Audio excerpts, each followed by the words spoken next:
여러분 사랑합니다. 4월 24일 금요일 새벽 말씀입니다. 오늘 본문은 에스겔서 40장에서 42장까지 무려 3장이나 돼요. 여러분이 오늘 본문 말씀을 읽어보신 분은 벌써 아시겠지만 성전에 어디를 측량하니까 몇 규빗이고 또 어디는 얼마이고 이렇게 내용이 계속 이어지고 있어요. 레위기의 제사법이나 아니면 출애굽기 광야에서 성막의 말씀을 주셨던 내용처럼 내용이 잘 안 들어오거나 계속 같은 말을 반복하는 것 같은 그런 내용들이 나와서 우리가 묵상하기에 참 어려운 본문인 것 같아요. 하지만 여러분 너무 어렵게만 생각하지 말고요. 쉽다고 한번 생각을 해보세요. 그리고 우리 함께 힘을 내서 같이 묵상해 보기로 해요. 먼저 오늘 말씀의 배경을 좀 설명을 드려볼게요. 예루살렘 함락 전에 바벨론으로 포로로 잡혀간 유대인들이 있었어요. 거기에 에스겔도 있었죠. 예루살렘 성이 나중에 함락되고 또 성전이 다 파괴됐다라는 것을 그들은 듣게 됩니다. 하나님께서 그래서 그 이후에 이 에스겔을 또 다시 찾아오세요. 그래서 그것이 오늘 본문 말씀이죠. 1절 말씀에 보니까 에스겔이 바벨론에 사로잡혀간 지 25년이 지난 해에 그리고 예루살렘 성이 완전히 함락되고 성전도 무너진 지 14년이 지났대요. 이쯤 되면요. 전혀 소망이 없던 때라는 것을 우리가 알 수 있을 것 같아요. 하지만 여러분, 하나님이 이때 에스겔을 어떻게 하셨어요? 찾아오셨어요. 1절 말씀이 우리에게 전해주는 메시지가 있어요. 왜 이렇게 소망이 없는 모습으로 1절 말씀에 사로잡힌 지 25해, 성이 함락된 지 14째 해, 이런 배경을 이야기를 하고 있을까요? 소망이 없던 때에 하나님이 지금 찾아오시고 회복을 또 소망을 말씀해주고 계시다라는 것을 우리에게 알려주고 계세요. 사랑하는 성도 여러분, 여러분의 어떠한 절망의 자리에 여러분은 계신가요? 어떤 어려움과 낙심의 자리에 계신가요? 그렇다 할지라도 우리 주님께서요, 여러분을 그곳에 찾아와 주시고 다시 일으켜 주실 줄로 믿습니다. 우리 주님은 그러신 주님이세요. 오늘 말씀에서 그것을 우리에게 알려주고 계세요. 야, 이렇게 이스라엘 백성들이 절망하고 낙심하고 있을 때 내가 찾아와 주었지 않니? 너의 삶에 내 사랑하는 내 아들아 내 딸아 너의 삶에도 내가 이렇게 찾아올 거야. 주님께서 우리에게 그렇게 주시는 말씀으로 받았으면 좋겠어요. 주님께서요, 여러분들에게 찾아오셔서 일으켜 세워주실 겁니다. 힘을 내십시오. 아무도 힘이 되어주지 않을 때 주님께서 힘이 되어주실 거예요. 주님께서 내 마음을 아무도 몰라주지만 주님께서는 여러분의 마음을 알아주시고요. 아무도 여러분에게 다가오지 않을 때 주님께서 다가오셔서 위로해 주실 줄로 믿습니다. 하나님이 다시금 환상 중에 에스겔을 데리고 이스라엘 땅으로 가시는 것을 오늘 말씀에서 에스겔이 경험을 합니다. 이스라엘 땅의 높은 산에 도착하고서 그 산 아래로 하나님께서 성읍을 보여주시는데 회복될 이스라엘의 아름다운 모습이었어요. 녹같이 빛나는 천사가 측량하는 막대기를 들고 에스겔에게 말합니다. 에스겔아, 지금부터 내가 너에게 보이는 것을 눈으로 보고 귀로 잘 듣고 마음으로 잘 생각하고 너가 이렇게 본 것을 다 내 백성 이스라엘 백성들에게 다 전해다오. 그렇게 부탁을 하죠. 그리고 에스겔을 이끌고 보여주실 성전으로 이끌어 가시는데요. 그래서 앞으로 묵상하게 될 에스겔서 40장에서 48장 말씀을 보면 예루살렘 성전의 회복의 모습과 그곳에 임할 하나님의 영광의 모습을 잘 나타내주고 있어요. 이제 오늘은 에스겔서 40장에서 42장까지 오늘 본문 말씀을 우리가 내용을 잘 살펴보면 에스겔을 이끄시면서 성전 이곳저곳을 살펴서 보여주시고 막대기로 재어서 어떠한 규모를 갖고 있는지를 또 상세하게 알려주시죠. 성전을 둘러싸고 있는 담을 보여주시고 또 계단을 지나서 제일 먼저 동쪽 문으로 들어가시고 또 북쪽 문과 남쪽 문과 성소와 지성소 등 다 보여주시는 거예요. 성전 구석구석을 다니시면서 에스겔에게 이렇게 자세하게 보여주시는 것, 우리가 이것을 계속 오늘 본문 말씀을 보면 읽을 수가 있어요. 이런 내용들 아무리 들여다보고 묵상을 해도 여기에서 무엇을, 어떤 교훈을, 어떤 적용을 우리가 얻을 수 있을까요? 큐티를 해도 참 힘드시죠? 이런 세부적인 내용 하나하나 우리가 다 놓치지 말고 다 알아야 할 내용이라기보다요. 자세히 묵상하면 좋을 수는 있겠지만 여기에서 우리가 은혜의 어떤 적용점들을 찾는다라는 것이 쉽지 않습니다. 만만치 않습니다. 여러분, 한 나무가 있으면 그 나뭇잎을 관찰하는 것도 중요한데 전체 숲을 보는 것도 참 중요해요. 그 숲의 아름다움을 우리가 또 볼 수 있어요. 굵직하게 주시는 메시지를 40장부터 42장까지 쭉 천천히 한번 부담 없이 편히 읽어 가시면서 여러분들이 하나님이 주시는 마음을 한번 느껴봤으면 좋겠어요. 하나님이 분명히 여기서 여러분들에게 주시는 메시지가 있어요. 저는 이렇게 느꼈어요. 저는 이번에 국회의원 선거를 할 때 꼼꼼하게 그 정책과 약속들을 살펴보았습니다. 그들이 내놓은 약속과 정책이 추상적이거나 내용이 빈약하거나 너무 믿기에 좀 허무맹랑한 것 같다. 그렇게 느껴지면 믿음이 가지 않더라고요. 반면에 국민들의 필요와 원함을 잘 파악을 하고 비교적 명확하게 상세하게 밝혀주는 정책과 그 후보에 대해서 그 정당에 대해서는 믿음이 가더라고요. 그래서 투표를 하게 되었어요. 이렇게 오늘 하나님께서 저와 여러분들에게 상세하게 매우 명확하게 우리들에게 이것을 말씀하실 때는 우리에게 신실하신 하나님의 약속, 하나님이 반드시 이 약속을 지키실 것을 우리에게 알려주시는 것과도 같아요. 반드시 임할 성전의 회복과 그 확실성, 하나님이 그것을 반드시 약속을 지키시고 이루실 것에 대한 그 명확한 하나님의 약속을 우리에게 계시해 주시는 말씀이라는 거죠. 하나님께서 저와 여러분들에게도 약속을 주실 때 하나님은 실언하지 않으세요. 하나님은 반드시 약속을 신실하게 지켜주시는 줄로 믿습니다. 오늘 저와 여러분들을 향해서도 주님께서 주실 회복이 마치 이런 모습과도 같아요.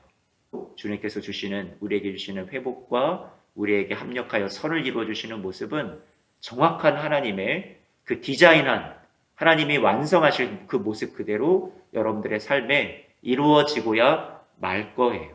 하나님 앞에 우리의 삶이 지금은 희미하게 보이고 너무나도 안개가 낀 것처럼 보이고 도무지 여기에서 어떤 선한 결말이 있을 수 있을지 우리는 기대할 수 없는 절망의 자리에 있지만 주님께서 저와 여러분들에게 매우 명확하게 회복을 말씀해 주고 계세요.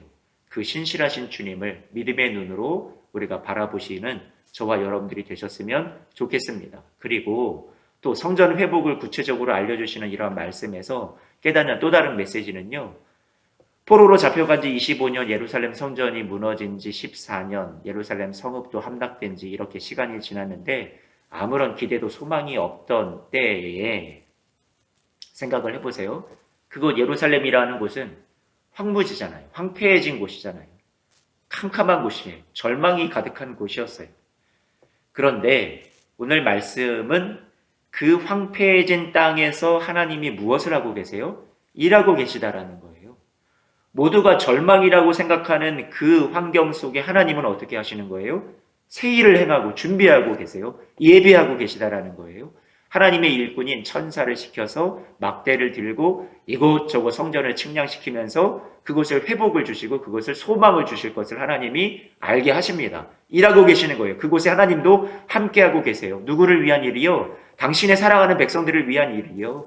우상 숭배하고 죄짓고 망하여 포로로 잡혀갔던 그 하나님 앞에 용서받을 수 없었던 죄인들을 위해서 하나님이 버리지 않고 끝까지 사랑하여 주시고 소망을 꿈꾸면서 지금 예비하고 계시는 하나님의 일하심을 여러분 눈여겨보시기를 바랍니다. 하나님께서 지금도 저와 여러분들을 위해서 우리가 생각하는 황폐해진 자리, 절망의 자리, 야 도저히 안 돼, 가망이 없어 하는 그 자리에 하나님이 관망하고만 계실까요? 아니요. 오늘 말씀을 보면 하나님이 그러한 자리에서도 일하고 계신다라는 것을 우리에게 가르쳐 주시는 것 같아요. 하나님께서 저와 여러분들에게 에스겔을 통해서 내 백성에게 소망을 전해줘. 너가 축복의 통로가 되어줘. 내가 너에게 사명을 줄게. 너가 여기서 본 것, 들은 것, 너 마음에 생각한 모든 것들을 다 그대로 가서 내 백성에게 소망을 전해줘야 돼. 회복을 전해주어야 돼. 여러분 그 하나님의 마음이 느껴지세요? 하나님의 일하심이 느껴지세요? 여러분을 살리시기 위해서 쉬지 아니하시는 하나님의 그 열정이 느껴지세요? 느끼셨으면 좋겠어요. 사랑하는 성도 여러분, 주님께서 어제 말씀에 이어서 오늘도 주님께서 여러분들에게 무엇을 말씀하고 계시냐면요. 소망을 말씀하고 계세요. 그리고 또 일하고 계심을 말씀해 주세요. 여러분의 환경은 하나님의 영광이 떠난 것 같고 황폐해진 자리 같고 절망과 한숨밖에 나오지 않는 현실을 살아가는 것 같지만 하나님께서 그 어려운 환경과 절망의 시간에 주님께서 반드시 찾아와 주실 줄로 믿습니다. 그리고 저와 여러분들을 위해서 새 은혜 주시려고, 새 힘 주시려고, 그리고 선한 것을 예비해 주시고 그것으로 선한 결말로 우리에게 갚아주시려고 지금도 쉬지 않고 일하시고 계시는 줄로 믿습니다. 사랑하는 성도 여러분, 우리가 오늘도 이 신실하신 주님을 붙들고 승리하며 찬송하며 감사하며 말씀 붙잡고 기도하며 살아가시는 귀하고 복된 날 되시기를 주님의 이름으로 축복합니다. 그리고 마침내 이것은 내일 묵상할 토요일의 말씀 본문이기도 한데요. 에스겔서 43장 말씀을 보면 하나님의 영광이 떠났던 그 성전에 하나님께서 다시 그 성전으로 들어오시는 모습을 말씀으로 기록해 주고 계세요.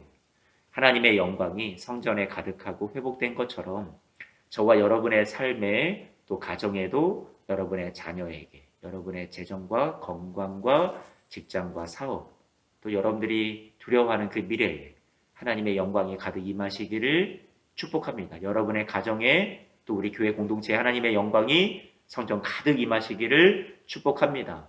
또한 성전된 우리 몸과 여러분 가정에 성령이 충만하게 임하시기를 주님의 이름으로 축복합니다. 여러분 사랑합니다. 우리 함께 고백하고 싶은 찬송은 주님만이라는 찬송입니다. 이 찬송의 가사를 한번 잘 생각해 보시면서 은혜가 되었으면 좋겠어요. 나 약해 있을 때 주님이 함께 계시고, 나 소망 이를 때 주님이 내게 오시고, 나 시험 당할 때 주님이 지켜주시고, 나 실망 당할 때 주님이 위로하십니다. 주님만이 내 힘이십니다. 주님만이 날 도우십니다. 우리 같이 고백할까요? 나 약해 있을 때에도 주님은 함께 계시고 주님은 함께 계시고 나 소망 잃을 때 나 소망 잃을 때에도 주님은 내게 오십니다. 주님은 내게 오시네. 나 시험 당할 때 나 시험 당할 때에도 주님이 지켜주시고 주님이 지켜주시고 나 실망 당할 때에도 주님이 위로하시네. 주님이 위로하시네. 주님만이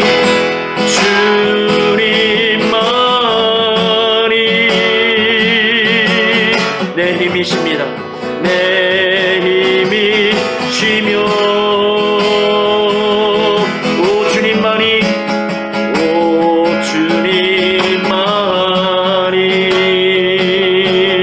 날 도우시네. 날 도우시네. 오 나의 주님 오 나의 주님 내 아버지여 내 아버지여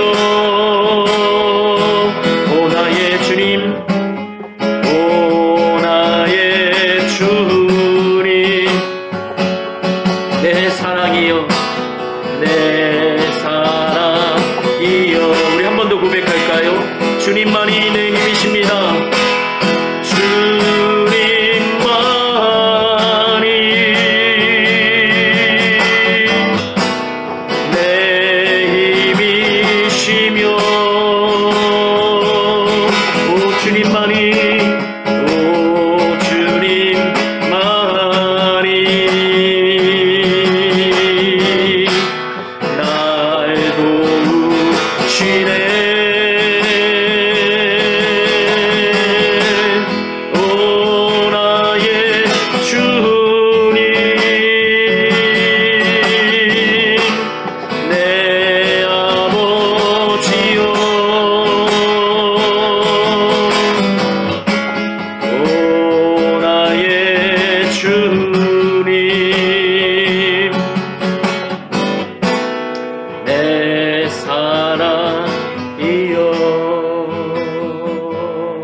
주님만이 우리의 힘이십니다. 주님만이 우리를 도우십니다.